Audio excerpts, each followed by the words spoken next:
My name is Meghan Newman. I'm 17. Today's date is September 26, 2015. We're at the Sacramento, California location, and I'm here with Ken, my dad. My name's Ken Newman. I'm 60 years old. Today's date is September 26, 2015, and we're located here in Sacramento, California. And Megan is my daughter. Okay, so tell me about hitchhiking across the country. Ah, I didn't know that you'd think about that one. I got it from Elizabeth. Oh, okay. Elizabeth is my girlfriend. Well, it was 1974, and I was going to go hitchhiking with my friend, my neighbor friend Mike, and it was during the summer. It was after my freshman year of college, and he ended up backing out at the last minute for various reasons, and I thought, well, I'm going to go ahead and do it anyway, although it was a little scary to go do it by myself. And my mom didn't want to see me just walk out the door with my backpack on. So she drove me into Springfield, Ohio, which is where we lived, or near there, and with my backpack, and dropped me off at a Greyhound bus station. And I took the bus to the border of Indiana and Illinois and started hitchhiking, because Mom didn't want to see me just walking right out the door. And I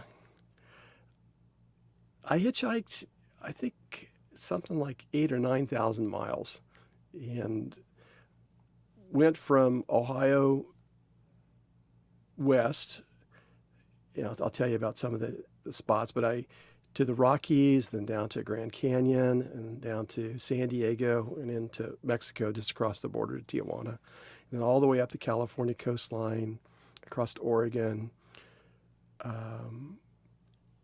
up into Washington, I think, and into Glacier Park in northwest Montana, and then up into Canada, Banff and Calgary, and then took the Trans-Canada Highway across Canada, all the way to the Upper Peninsula of Michigan, and then came back, and I was worn out and ended up in Flint, Michigan in the middle of the night on I think it was my 19th birthday, and I'd had enough. And so I got a bus ticket there from Michigan, Flint, Michigan, to my home. And along the way, I had lots of interesting things happen. When I was hitchhiking in Iowa, it was strange. I was along the interstate then. Back then, you could kind of hitchhike closer to the interstate than you can nowadays, or at least you saw it a lot more back then. This is 1974.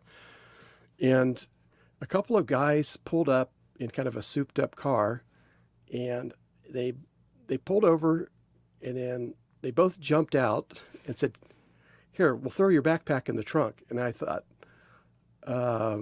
this seems kind of fishy, why are they wanting to? I thought they're going to take my backpack and just drive away and leave me there. And they might have, I don't know. And I asked how far they're going. They said, "We're going to Kansas." Like, "Oh, that's not far enough." And so, and they got kind of mad or something, and then they just left.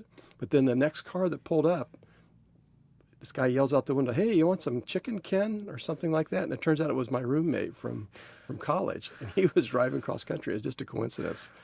So I rode with him and his friend. We went all the way to the Grand Canyon, and that's where we split up from there. And I I walked across the Grand Canyon from the south rim to the north rim. And I think it was that point, I'd start out with a heavy backpack, and I had everything under the sun in the backpack. And I learned you don't need that much stuff. And so it was there. I mailed like 30 pounds worth of stuff back to my mom and my dad. And I learned that I didn't really have to set up a tent. I could just sleep on picnic tables at night. And so I just go into parks and lay on top of those, and because you always stay dry that way. It never really rained. It was like in August. And I only stayed in one hotel the entire trip. I was in Las Vegas, and it was 115 degrees, and it was just too hot. So that was the only time in the whole trip I slept indoors. And I had lots of interesting adventures. You meet a lot of really interesting people. I was near San Clemente when Richard Nixon, resigned from the presidency. And that was the day he flew back. And I was in San Clemente that very day, which was just kind of a neat coincidence. And hitchhiking was just so different then. I was hitchhiking through Santa Barbara, and to show how different it was, I counted something like 30 people in line to hitchhike, to get in a car then. And I guess I was 18 years old, and I was standing in line, and I was like 15th or 16th, and somebody come and picked me up out of the line. Turned out he was not a very nice person. I'll make it short that way, and won't go into the details, but that was a very short trip for me. And he basically just dropped me off in the middle of nowhere. But yeah, my rides in Southern California back then were pretty wild. I remember getting picked up by a bunch of folks in a little Volkswagen Bug, and I was sitting in the back seat with like a German Shepherd. And it was a girl and a guy, and the girl saying to the guy, "Now, honey, I don't like it when you go out driving when you're high on LSD." That was a short trip too. I said, "I think I need to get off here." So, and then another one that was really kind of interesting too was, I think it was Oceanside, California, or somewhere around there, where got picked up by this guy by himself in the car, and he seemed like a nice enough guy, except he kept looking over his shoulder all the time while he was driving. But he seemed okay. He didn't seem strange or anything. But he said, "Well, I've got to get off here." And so he gets on the off ramp, pulls off, and stops. He said, "I'm going to let you out here." And when I get out of the car, 3 police cars pull up, and one pulls in front, one pulls behind, and one pulls to the side, and they block him in, and they just let me walk away. I had no idea what was going on then, but they were after him. So those were some of the, I could go on. Well, another really interesting one, that was a fun one, was when I was hitchhiking across Canada on the Trans-Canada Highway. I spent a night sleeping underneath the sign that said, "Welcome to Manitoba." There's the provinces Manitoba and Saskatchewan are side by side up there, and it was the middle of nowhere. It was really kind of beautiful, and went to sleep, and I could hear wolves howling at night, and I ended up waking up really, really early for some reason, and got up out on next to the highway and stuck my thumb out, and here comes this car just roaring by like 100 miles an hour, and you got to remember, this is the middle of nowhere, this wheat fields. And they slam on the brakes and then put it in reverse and come back probably like 60 miles an hour. And ended up that the driver was a race car driver, and it was him and his mechanic. And they were really nice guys. One guy was from South Africa and one guy was from England. And they were like completely broke. They had just come back from Las Vegas, and they had like gambled all their money away. And so they had to get home as soon as they could. And all they could do was buy gas, and that was about it. But they turned out to be really nice guys. And they took me all the way to the Upper Peninsula of Michigan. So those were just some of the things that happened. There were it's kind of scary sometimes when you're, because you don't know what people are going to be like. But most of the people were really nice. But sometimes you'd get stuck too. There were places, and I know in Oregon where I think I stood for like 4 hours before I got a ride. But I was young enough. I wasn't like scaring people, and I'm sure I couldn't get that far nowadays. So yeah. You never know. Yeah. All right. Well, tell me about meeting me at my foster mom Joanne's for the first time. That was neat. Your mom, Gail, and we had adopted Zachary, and we wanted to adopt another child. And so we'd gone to Lutheran Social Services and went through all the forms, and your mom had gotten a phone call like sometime like in late July, and said, there may be a baby girl, but we don't know yet. And so we were like on pins and needles, just kind of waiting to see what would happen. And we got the word on, gosh, everything just happened so fast. It was like August 20th or maybe it was even during the day on the 21st. I don't know. It said, okay, everything's gone through. There's a baby girl that's that you can adopt.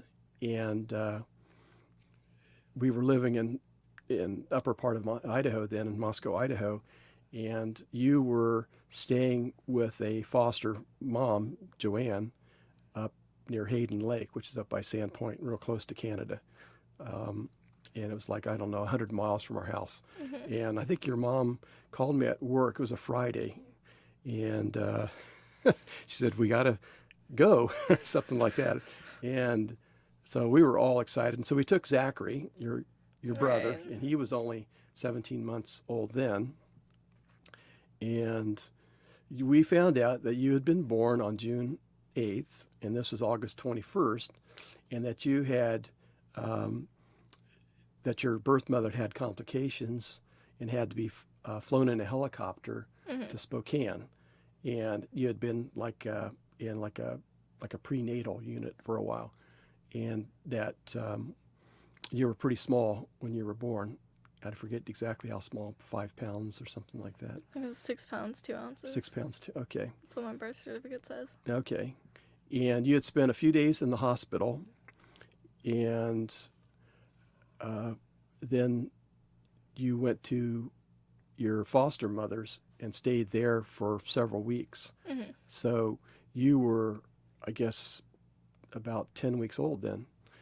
So anyway, so we drove up, and they lived on in a really nice house on this lake up there, a really beautiful setting, and a nice house, and went in, and there you were laying on like a table, like in a bassinet type thing, and you were all wired up.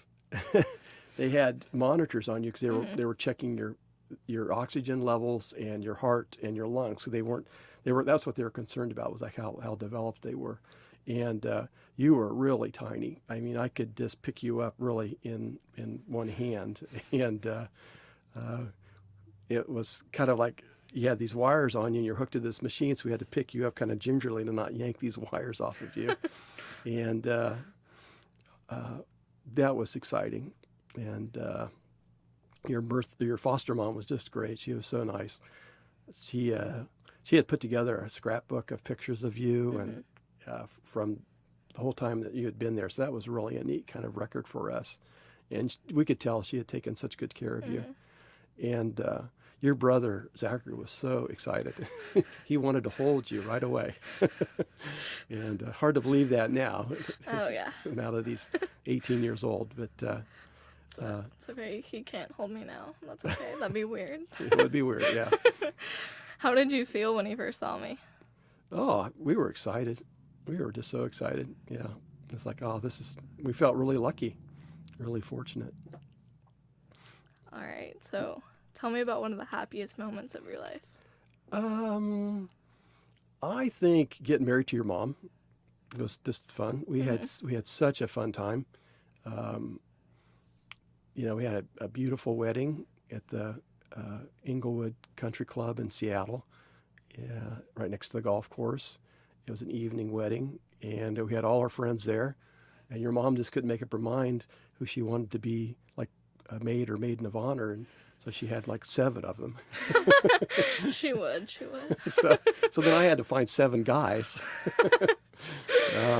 to go with the 7 women. How'd that turn out? It worked out great. It was really fun. Yeah. So that was one of the happier moments of my life. I think other happier moments was seeing Zachary for the first time and seeing you for the first time. That's for sure.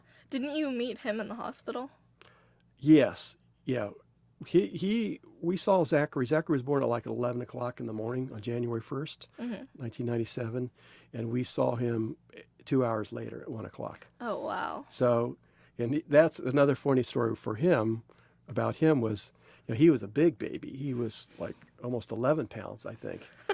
And we walked into the nursery, and your mom looked and saw there's a lot of babies there, several babies, and your mom goes, "That can't be him. He's too big." This looks like he could walk out of here. That was him. That's So funny. those are three really highlights of my life. What's one of the proudest moments of your life? I think proudest.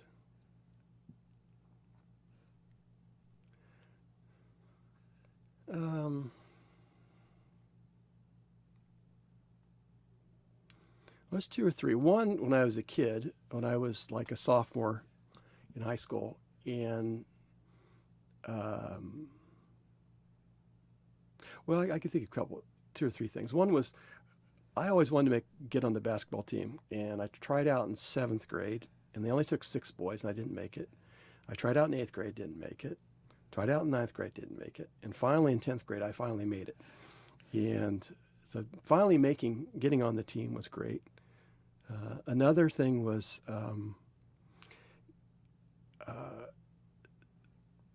breaking the mile record at my high school in track. When I was in 10th grade, I had my eye on the record. I think it was 4 minutes 52 seconds at that time.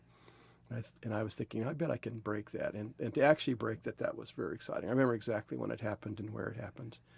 What was your time? I broke it by a couple of seconds, I think. And then back then, I went to a small high school. There was only 140 kids. And the principal was very much a sports addict. And so whenever things happened in sports, it'd be on the intercom the next morning, like in your home class. And then, and my nickname back then was Kenny. So they called me Kenny. So Kenny Newman. So Kenny Newman broke the Northwestern High School mile record last night at the time of, I don't know, 4 minutes, 50 seconds or something like that. Well, I ended up breaking it total of like 10 times, I think. And so he would, because I kept knocking the time down and stuff. Okay. And so he'd get all excited. So that was kind of a proud thing too. That's cool. Yeah. Proud moments. All right. When did you first know you were in love with Mom? Well,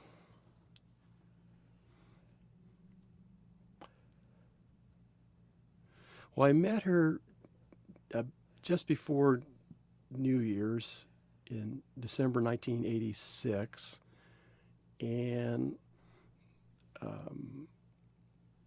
we went on our first date later because it took a while to actually meet up because you're living in different cities and stuff in February. And then I think it was about April, I was probably totally smitten is the word, I think, or How did you know that you wanted to marry her? well, that took a while.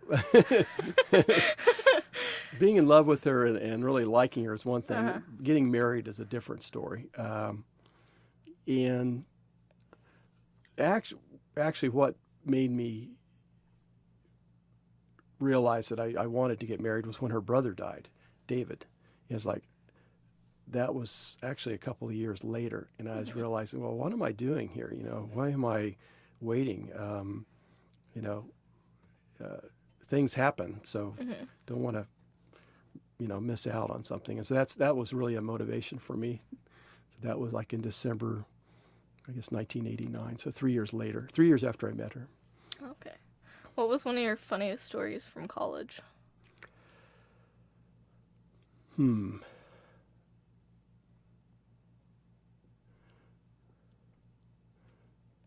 Funniest stories.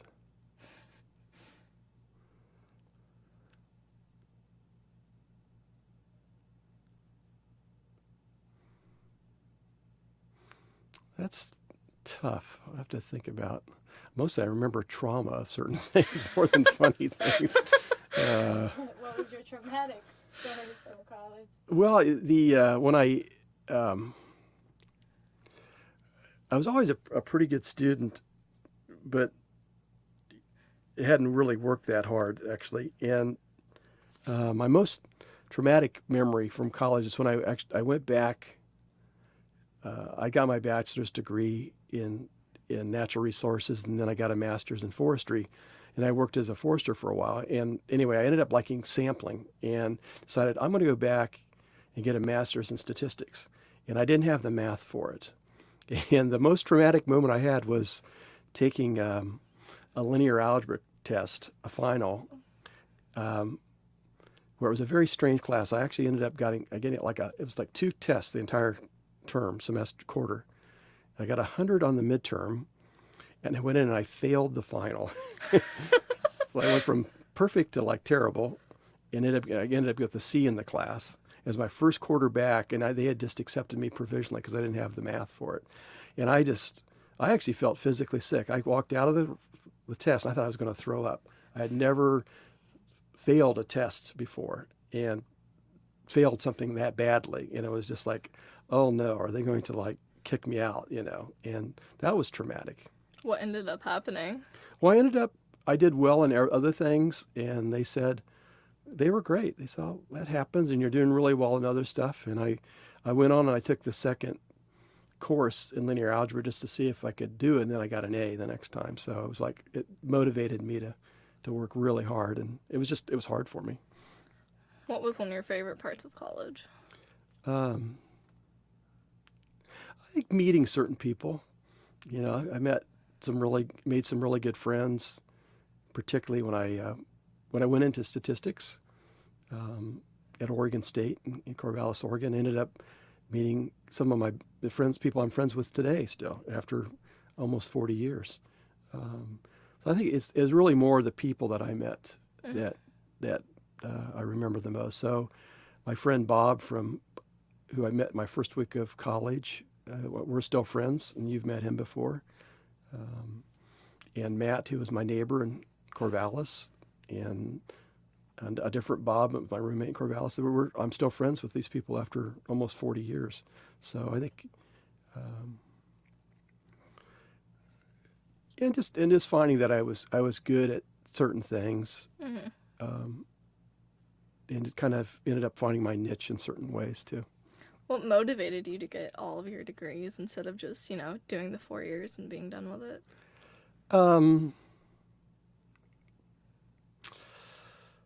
Partly, well, at first it's just like, well, when I got my bachelor's, well, that was just expected. You're just expected to do it. And I was just like, okay, I'll just do it. But then going on for my next one, it's like, well, I couldn't get a job. So I got a degree in natural resources, and I ended up applied to every single national forest in the country. And back then you had to do things by hand. So these are all, I mailed out like 144 applications to all these national forests for jobs.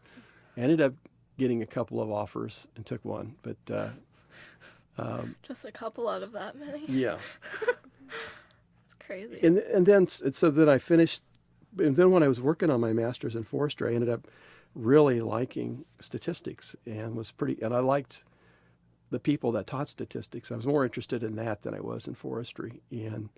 But I went and worked for a couple of years and measuring redwood trees and got in great shape.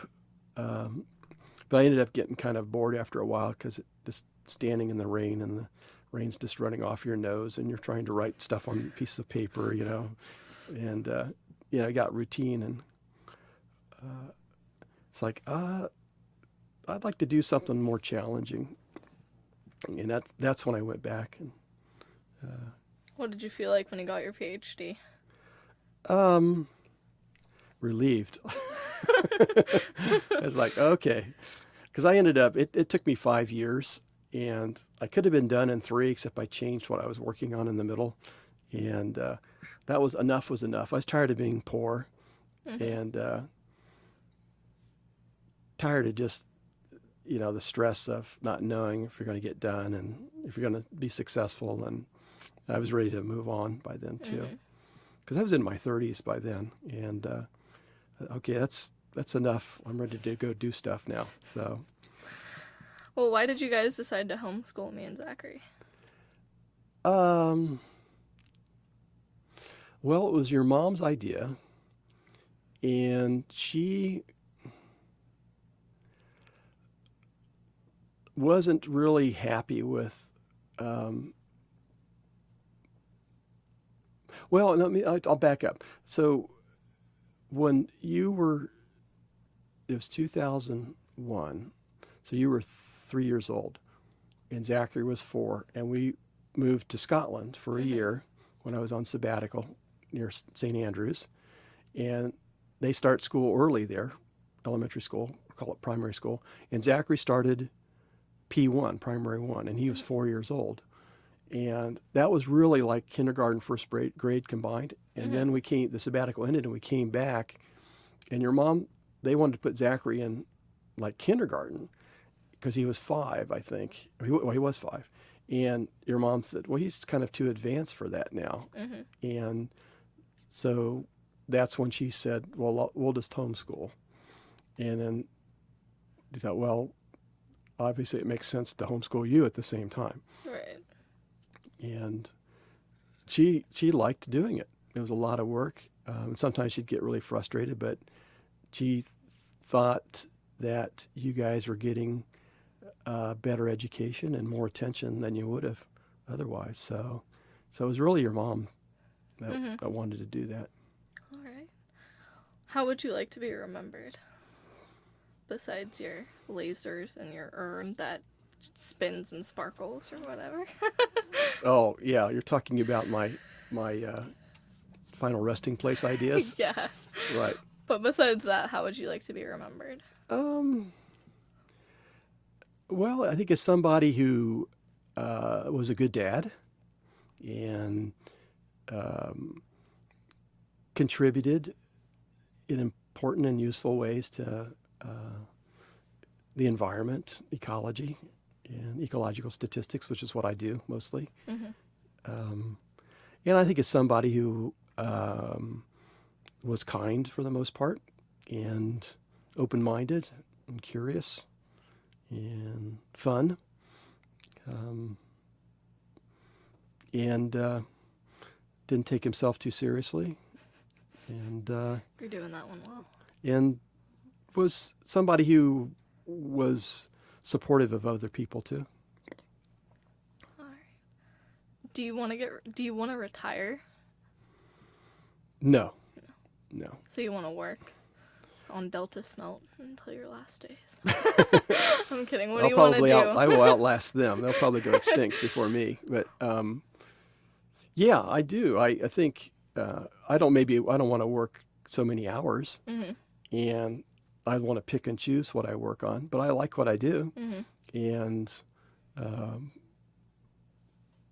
I like that challenge. I like to be constantly learning new things and doing useful things. And I'm just sometimes I think it took a long time for me to grow up, and so I need to have more time to keep doing things. So, what kind of things do you want to do in the rest of your life? Well,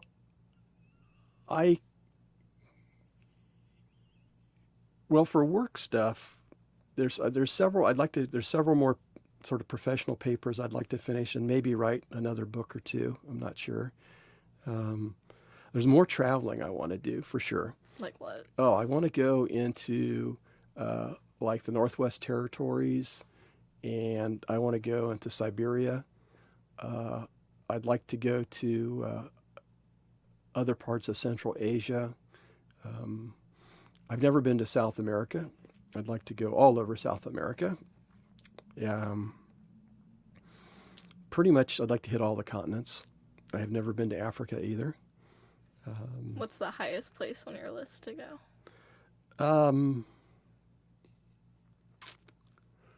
Right. So if somebody said, "Oh, I'll get you a ticket like right now," Yeah, I've got one right here. No, I'm just kidding. right. So where would I go? Yeah.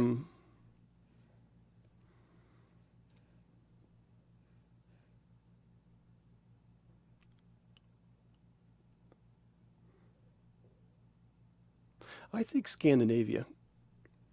I think Oslo, Stockholm, Helsinki, Copenhagen. And I think I might like to go like near summer solstice or something when it's, daylight almost the entire day. I think, I don't know, it's a tough question.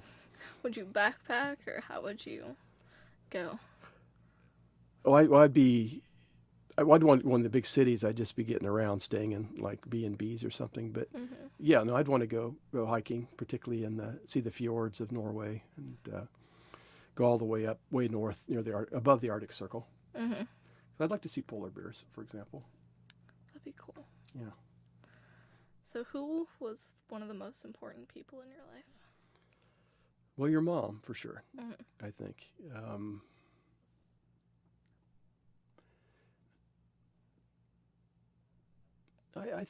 I think my friends, I think Rich is Mm-hmm. one of my best friends. What about him made him so important to you? He was smart, he was interesting, he was open-minded, he was fun to be around.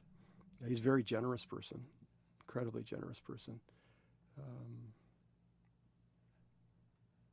Very supportive kind of person. But it's interesting. I've thought about this question before because I saw the question on the possible question list. And I was thinking about that. It's like, well, when I was a kid, I can't think of actually a single person. But what motivated me as a kid was who I read about in books. I read a lot. I would read 20, 30 books a month when I was in elementary school, and I liked to read biographies. And so I was really motivated or inspired by these stories. Mm-hmm. Thomas Edison and the Wright brothers and obscure people even. So Swamp Fox Marion, I remember him from the Revolutionary War, and Abraham Lincoln. So I was really inspired more by stories Mm-hmm. of famous people. Who would you say most inspires you today? Actually, it's a person I've never met. And he's dead now. It's a physicist named Richard Feynman. And he died, I don't know, 15, 20 years ago. And he, to me, was a really interesting man. He ended up getting a Nobel Prize in physics, I think. He was a physicist, and he was involved with the Manhattan Project, when the atomic bomb was developed. But he's a very young man then. He's only like 22 or something. He's involved. But what inspired me or interested me about him is that he was a great communicator. He could explain ideas in a way that was really understandable and captivating at the same time. And he just sounded like an interesting guy. He would get into things and just whatever interested him. But for example, he learned how to pick locks, and he loved to be able to pick locks, and he understood how locks worked, and he's a little bit of a showman about it too. He made it look like it was something mysterious, but it wasn't. He was a funny guy. He ended up, when he wasn't married or between marriages or something, he said he started thinking about sort of picking up women and stuff. And he actually said that there's a science to it. He was just a funny guy.